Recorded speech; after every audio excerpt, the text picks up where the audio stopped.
राज्य में चुनाव होता है, कोई हारता है, कोई जीतता है, और ये लोकतंत्र में बहुत स्वाभाविक है। ये लोकतंत्र का अनिवार्य हिस्सा है। लेकिन साथियों, बंगाल में बीजेपी की विजय का जितना उत्सव देश में है, जितनी चर्चा दुनिया भर में हो रही है, वैसी चर्चा पहले किसी जीत पर नहीं हुई है। इसका कारण यह है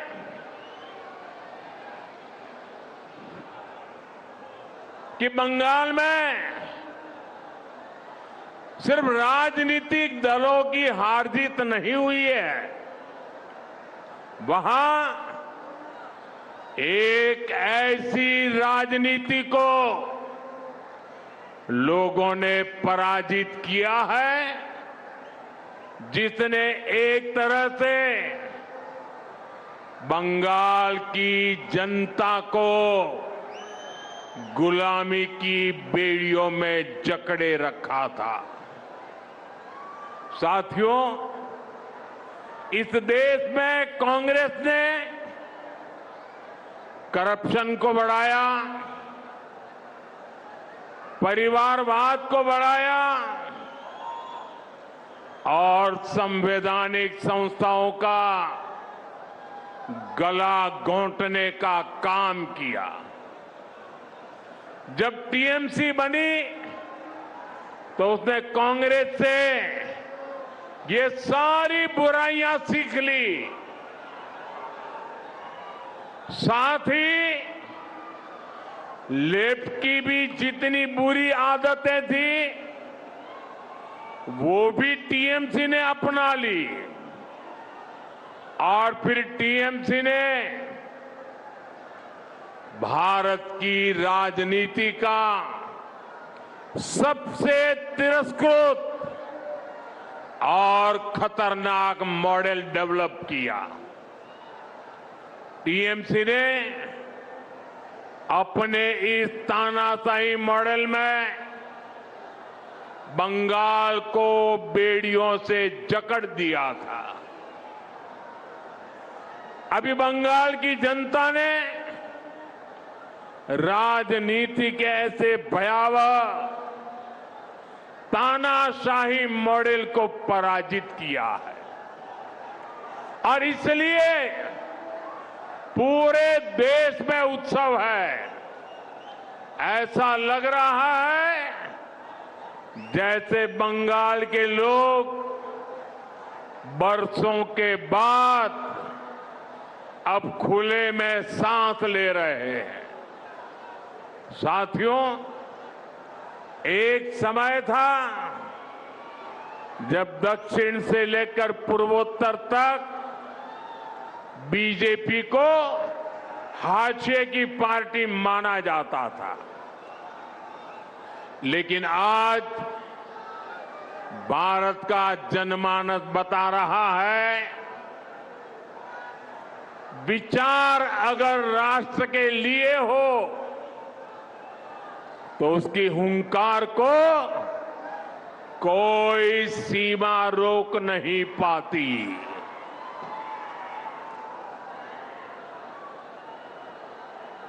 साथियों, अब देखिए, आगे कोई जगह नहीं है।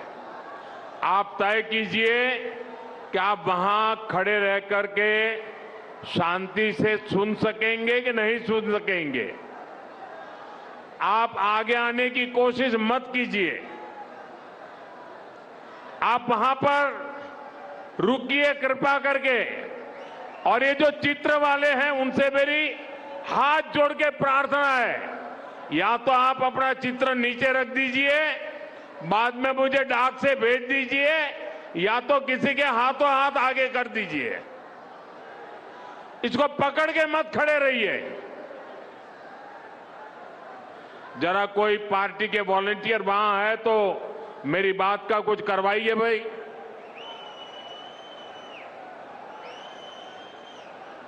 क्योंकि पीछे किसी को दिखता नहीं और उसके कारण लोग आवाज कर रहे हैं।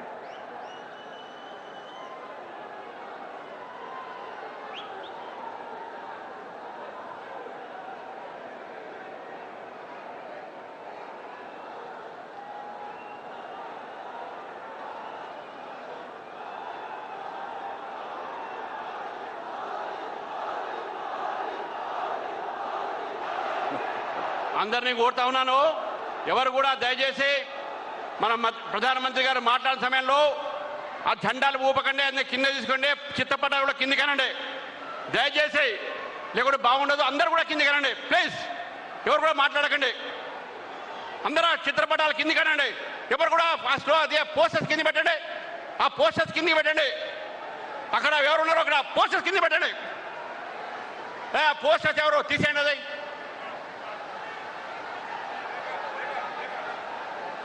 तेलंगाना के मेरे भाइयों बहनों, मेरे नौजवान साथियों, ये आपका प्यार मेरे सर आंखों पर,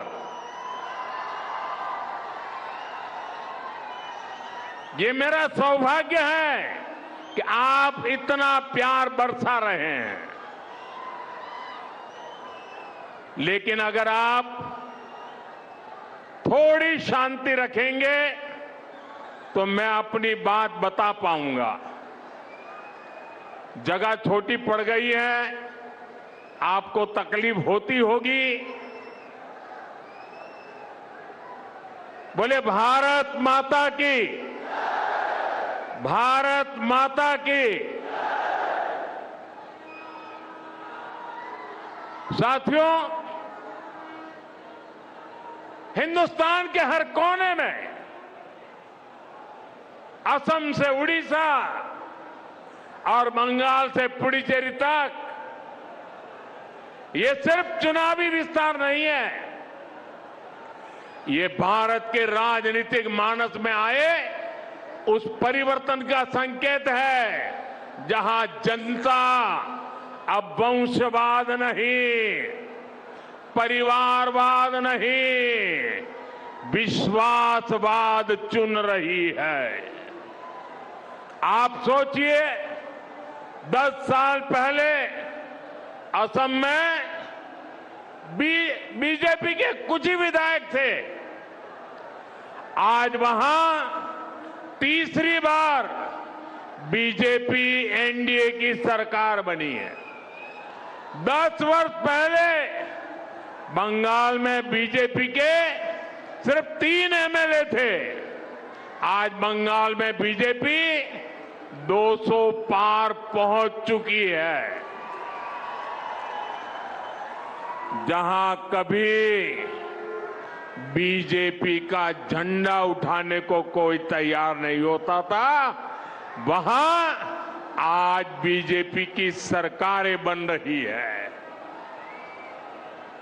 साथियों, तेलंगाना तो वो धरती है जिसने तब बीजेपी को पहला सांसद दिया था जब हमारे केवल 2 ही सांसद थे।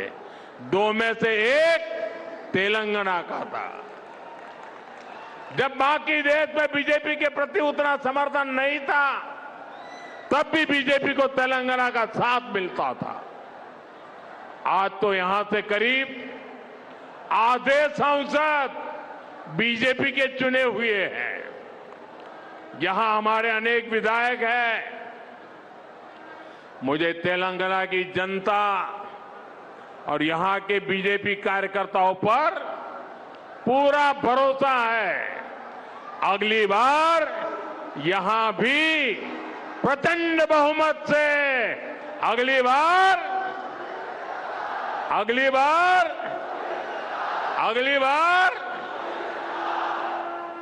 तेलंगाना के लोग कांग्रेस और बीआरएस की वादा खिलाफी और इनकी परिवारवादी राजनीति से तंग आ चुके हैं। इसलिए भी तेलंगाना की जनता बदलाव चाहती है। साथियों, बीजेपी का हमेशा ये मंत्र रहा है, राज्य के विकास से देश का विकास। आज जब भारत विकसित होने के लक्ष्य की तरफ तेजी से आगे बढ़ रहा है, तो तेलंगाना की भूमिका भी बहुत बड़ी है। हमारा तेलंगाना, हमारा हैदराबाद विकसित भारत की यात्रा को गति दे, ये केंद्र की बीजेपी सरकार का, एनडीए सरकार का निरंतर प्रयास है।